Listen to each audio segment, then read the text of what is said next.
سر کئی لوگوں کا یہ خیال ہے کہ نثری نظم میں وہ لکھتے ہیں جو غزل نہیں کہہ سکتے، وہ شاعر یا وہ شاعر نہیں ہوتے، تو اس وجہ سے وہ نثری نظم جو ہے نہیں، وزن میں لکھنا بڑا آسان ہے، وزن میں لکھنا بہت آسان ہے، یہ مشکل نہیں ہے، کیونکہ ردم تو ہمارے زندگی میں آگے پیچھے پھیلا ہوا ہے.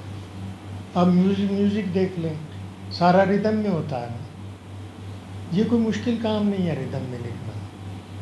میں نے خود یہ ماسٹر کر لیا تھا، میرا خیال ہے میٹرک میں جب میں تھا، تو میں نے 1 سال پریکٹس کی اور مجھے ردم میں لکھنا آ گیا.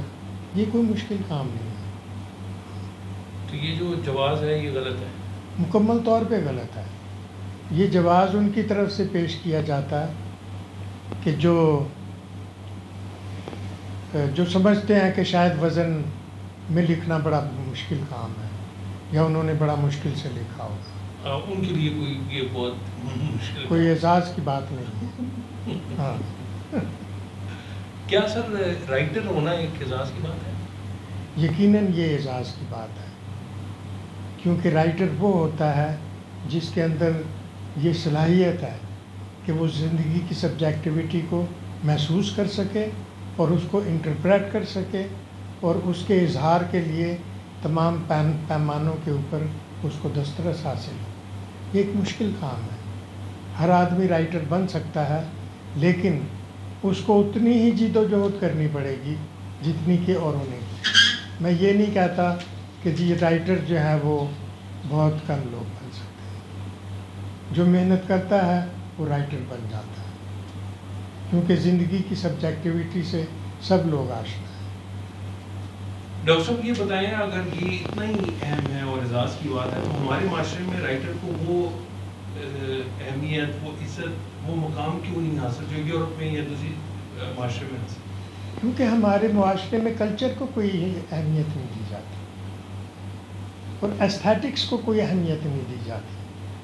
آپ دیکھیں کہ جو ہماری بلڈنگز ہیں، جو ہمارے ادارے ہیں، جب وہاں پہ آپ جائیں تو آپ کو لگتا ہے کہ کسی نے کوئی خوبصورت پینٹنگ لگائی ہوئی ہے یا اس نے کوئی پھول سجائے ہوئے ہوں. آپ کو تو آپ جب پینٹنگ سوچتے ہیں تو آپ سوچتے ہیں کہ مجھے گیلری میں جانا پڑے گا. جب ہمارے گھر ہیں، کیا آپ دیکھتے ہیں کہ وہاں کوئی خوبصورت پورٹریٹ یا کوئی اپنے گھر ہی کے کسی فرد کی خوبصورت تصویر بڑے سلیقے سے کمپوز کی ہوئی نظر آئے؟ نہیں. ہمارے گھروں میں تو اب کیلنڈر بھی غائب ہو گئے ہیں. پہلے کم از کم لوگ کیلنڈر لٹکا لیتے تھے، اب وہ بھی نہیں ہوتے کیونکہ اس کی ضرورت پوری ہو گئی ہے. موبائل کی صورت میں وہ تاریخ آ جاتی ہے، تو کیلنڈر کی بھی کیا ضرورت ہے؟ تو پھر کیا ہم غیر مہذب ہو گئے ہیں؟ اس کا کیا مطلب ہے سر؟ نہیں، مجھے تو میں مایوس نہیں ہوں، لیکن وقت لگے گا. سر ہم وہ کون سا ایسا کام کریں، بنیادی تبدیلی کریں، جو آپ چینجنگ کی بات کر رہے تھے، جس سے ہم وہ جو ہمارا مطلوبہ اہداف ہے وہ حاصل ہو سکے؟ ہم اپنے کلچرل اداروں کو اور اپنی لائبریریز کو امپورٹنس دیں اور ان کو آباد کریں، اور زیادہ سے زیادہ نمائشیں ہوں جن میں لوگوں کو انوائٹ کیا جائے اور وہ پینٹنگز دیکھیں اور ان کو پتہ چلے کہ بھی پینٹنگ اور عام فوٹوگراف میں کیا فرق ہے، ان کو اندازہ ہو اور اس کو انجوائے کریں، انجوائے بھی کریں. ہمیں بڑے بڑے میلے منعقد کرنے پڑیں گے کہ جہاں پہ میوزک چل رہا ہو، جہاں پہ کوئی فلمیں لگی ہوئی ہوں گی، جہاں پہ کوئی سیرامکس کی، برتنوں کی نمائش لگی ہوئی ہو، جہاں پہ لوگ ان کو خرید بھی سکیں، جہاں میٹل کی خوبصورت چیزیں بک رہی ہوں، تاکہ لوگوں کی زندگی میں ایک حسن کا، ایک حسن کی ایک اہمیت اجاگر ہو اور ان کے اندر ٹیسٹ ڈیولپ ہو. جب ان کے اندر ٹیسٹ ڈیولپ ہوگا تو وہ خود بخود آرٹ کی طرف آئیں گے. اب میں امریکہ میں رہا ہوں، دوسرے ملکوں میں بھی رہا ہوں، میں سمجھتا ہوں کہ میں نے آج تک کوئی ایسی امریکن بلڈنگ نہیں دیکھی چاہے وہ کمرشل پلازا ہی ہو کہ جس کے انٹر ہوتے ہی مجھے ایک ایبسٹریکٹ پینٹنگ دیوار کے اوپر لگی ہوئی نظر نہ آئی، ایسے نہیں مجھے۔ لیکن سر یہ پینٹنگ دیکھ دیکھ کے وہاں کی جو ہے وہ سامراجی وہاں کیوں تھاٹس ڈیولپ ہو گئے؟ نہیں، دیکھیں، سامراجی تھاٹس جو ہیں وہ ایک عمل کا نام ہے۔ ہم کسی شخص کو سامراجی نہیں کہہ سکتے، اس کے عمل کو سامراجی کہیں گے۔ تو امریکہ کا جو پولیٹیکل سٹرکچر ہے کہ انہوں نے نو آبادیات قائم کی، انہوں نے دوسرے ملکوں کو لوٹا، یہ ان کا پولیٹیکل سفیر ہے۔ لیکن ایک عام امریکن، ایک عام شہری اس کا حصے دار نہیں ہے۔ تو وہاں پہ آرٹ ہے۔ آپ دیکھیں ہالی ووڈ کی کتنی فلمیں بن رہی ہیں اور لوگ وہاں فلمیں دیکھتے ہیں، وہاں نمائشیں لگتی ہیں، لوگ وہاں جاتے ہیں۔ اس کا سامراجی عمل سے کوئی تعلق نہیں۔ سامراجی عمل کسی شخصیت کا نام نہیں ہے۔ سامراجی عمل تو ایک نظام کا نام ہے۔ ڈاکٹر صاحب مجھے یہ بتائیں کہ ہلکر باب ذوق کا معیار کیا ہے اور اس کی اہمیت کیا ہے؟ دیکھیں کہ جب میں بھی نوجوان تھا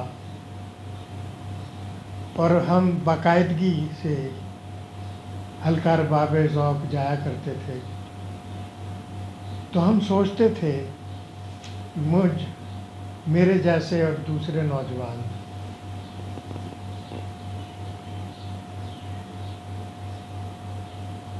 کہ ہم کوئی تاریخ مرتب کریں۔ جو ہمارے سینئر تھے جیسے اعجاز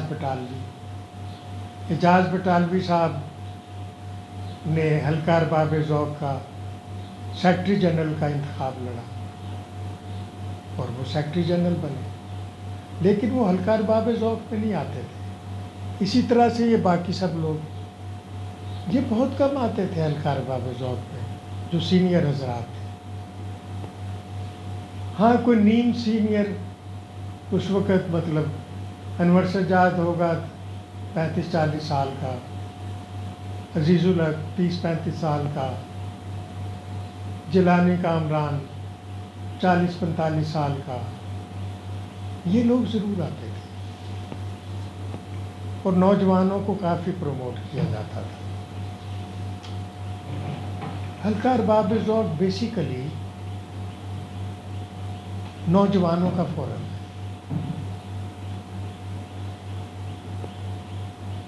جب سینئر لوگ اپنا منوا لیتے ہیں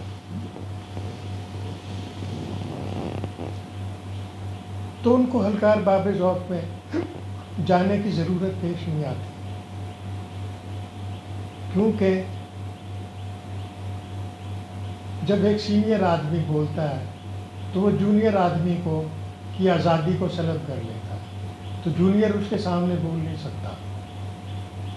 تو یہ فورم تو ایک ایسا فورم ہے جہاں پہ کچے پکے نظریات ہوں، ایک دوسرے سے بحث بحثی ہو، ایک دوسرے کے اوپر گولہ باری بھی ہو، تو کوئی مذائقہ نہیں۔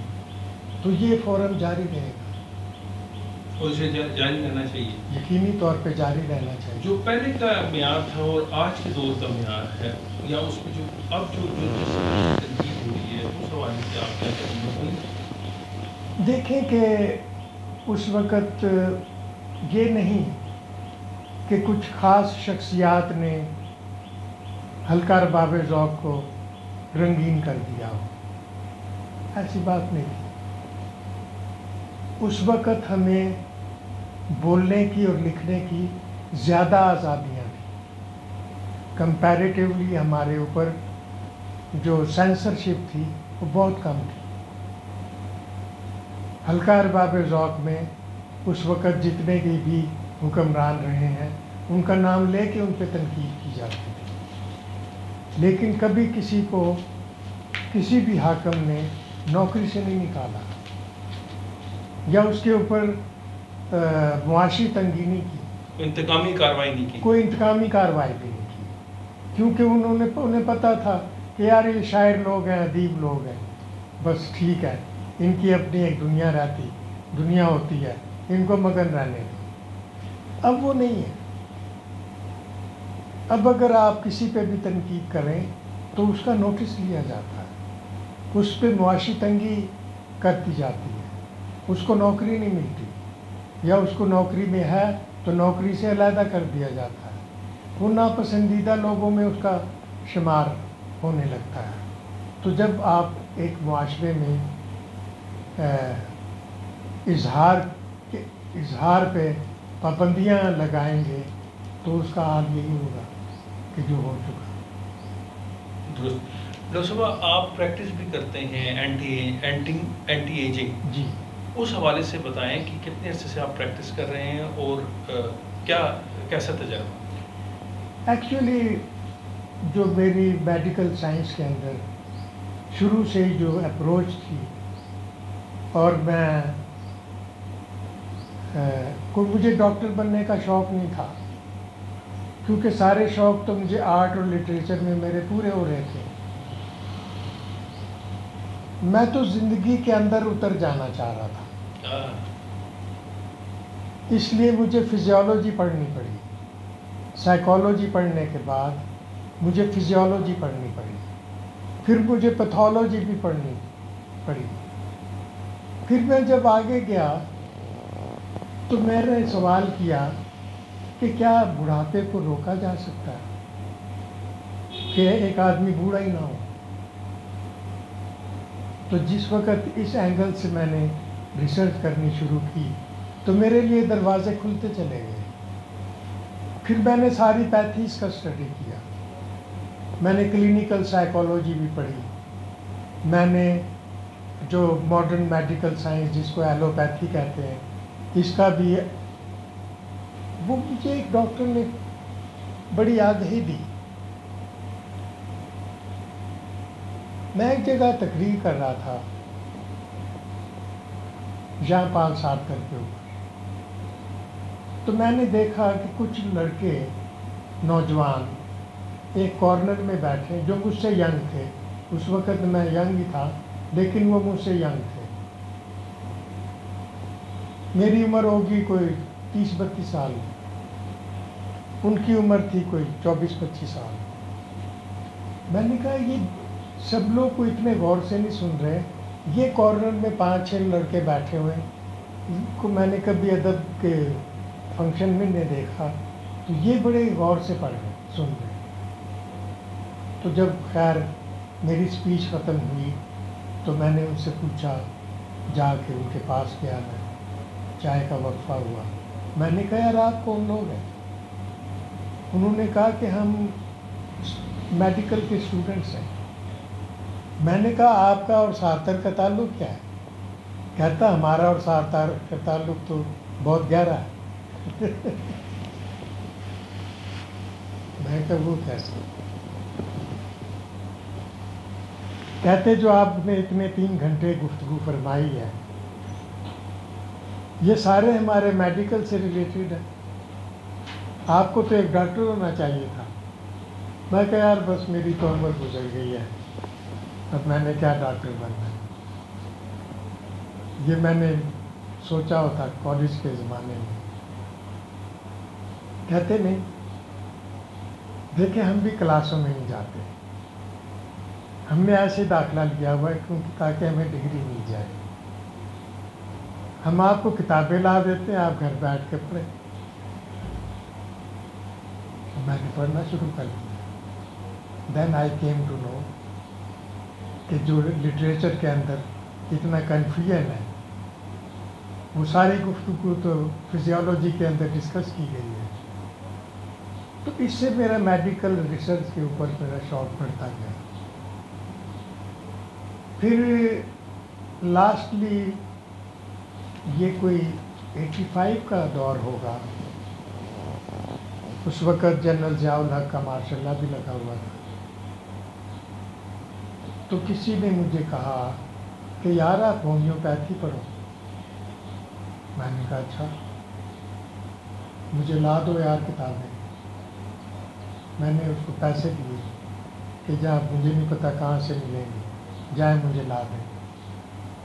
تو جس وقت میں نے سب سے پہلے کتاب کینٹ کی فلاسفی پڑھی تو میری تو دماغ روشن ہو گیا کہ یار اس کا تو ٹارگٹ ہی کچھ اور ہے. یہ تو پوری زندگی کو ٹوٹیلٹی میں دیکھتے ہیں. اور مجھے کیونکہ ایک میڈیکل بیک گراؤنڈ پہلے سے موجود تھی اور فلسفے کی بیک گراؤنڈ بھی موجود تھی, وہ مجھے بہت اچھی طرح سے کتاب سمجھ میں آ گئی. میں نے وہ کتاب پڑھی تو مجھے پتہ چلا کہ کانسٹیٹیوشنل ٹریٹمنٹ ایک ایسا ٹریٹمنٹ ہے جو انسان کی وائٹل فورس کو مسلسل اسٹرانگ کرتا, ریوائٹلائز کرتا چلا جاتا ہے. تو اس سے مجھے جواب مل گیا کہ جو میرا سوال تھا کہ کیا انسانی زندگی کیا بڑھنے سے روکا جا سکتا ہے, تو مجھے ہائپوتھیٹیکلی بات سمجھ میں آ گئی کہ بھئی اگر ہم وائٹل فورس کو وائٹلائز کرتے چلے مسلسل ریجوینیٹ کرتے چلے جائیں تو ہم بڑھاپے کو روک سکتے ہیں. ہاں ڈاکٹر صاحب یہ نہیں کہ سیل کو نہیں, دیکھیں ایک سیل ہے لیکن ایک سیل کے اندر زندگی ہے اور اس زندگی کا تعلق, اس زندگی کو ہم وائٹل فورس کہتے ہیں. وہ وائٹل فورس ہے. ہاں, جیسے کہ جب بعد میں نے تصوف کا بھی مطالعہ کیا اور عظیمی صاحب کی میں نے کتابیں پڑھی, انہوں نے بھی میرے ہائپوتھیسس کی توثیق کر دی. انہوں نے کہا ایک روح ہوتی ہے, ایک نسمہ ہوتا ہے. نسمہ آپ کا بدن ہے, روح آپ کی وائٹل فورس ہے. جب تک نسمہ کے اندر جان ہے کہ وہ روح کو کنٹین رکھے, وہ رکھ سکتی ہے. لیکن جب اس کے اندر اتنی جان نہیں ہوتی کہ وہ روح کو کنٹین کر سکے تو روح نکل جائے گی, پرواز کر جائے گی. وہی اسی ہائپوتھیسس کو انہوں نے ثابت کر دیا. اس کے بعد میں نے ڈگری لے لی, داخلہ لے لیا ایوننگ کلاسز, ہومیوپیتھک کا 4 سال کا کورس تھا. میں نے کہا کسی ڈسپلن کے تحت آپ لیں. پھر بھی میں پڑھتا رہا, مجھے کچھ سمجھ میں نہیں آیا ڈگری لینے کے بعد, کیونکہ یہ ایک پیچیدہ علم ہے. اس میں ڈائیگنوز کرنا سب سے بڑا مشکل ہے, انتہائی مشکل ہے. کہ ہر دوائی میں لگتا ہے کہ ہر بیماری ہے, تو یار میں کون سی دوائی دی, کچھ سمجھ میں نہیں آتا. کسی میں سردی زیادہ لگتی ہے, کسی میں گرمی زیادہ لگتی ہے, کہ خارش بھی سب میں ہے, پیٹ خراب بھی سب میں ہے, بخار بھی سب میں ہے. اب کیسے انڈیویجولائز کیا جائے کہ بھی یہ ایک میڈیسن ہوگی. میں کہا چلو یہ بھی پتہ چل جائے گا, لیکن پہلے اپنی ریسرچ تو پوری کرو. اینٹی ایجنگ, پھر میں نے سوچا کہ پاکستان میں تو ایک اینٹی ایجنگ ایسا سبجیکٹ ہے, اس پہ نہ کوئی آدمی گفتگو کرتا ہے, نہ اس کے اوپر کتابیں ہیں. تو چلو یار امریکہ چلتے ہیں, شاید وہاں پہ